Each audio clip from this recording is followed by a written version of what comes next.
We feel love. Provided that our energetic healing partner is not our life partner and a permanent relationship is not intended, we can create a connecting, loving atmosphere with a simple rephrasing of the I love you formula. Instead of projecting our love outward, we just describe the feeling in our inner heart center. When we are ready and can feel it, we simply say, I feel love.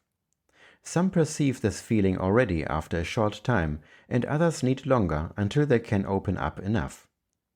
Let's give ourselves the time we need, and whenever we are ready, let's breathe through our heart chakra and say it honestly and authentically. I feel love. It can also be spoken by both together. We feel love. Since we do not project our feeling onto the energetic healing partner, it is an unconditional love, without possessiveness and without bartering. The other soul triggers only our feelings in our own heart.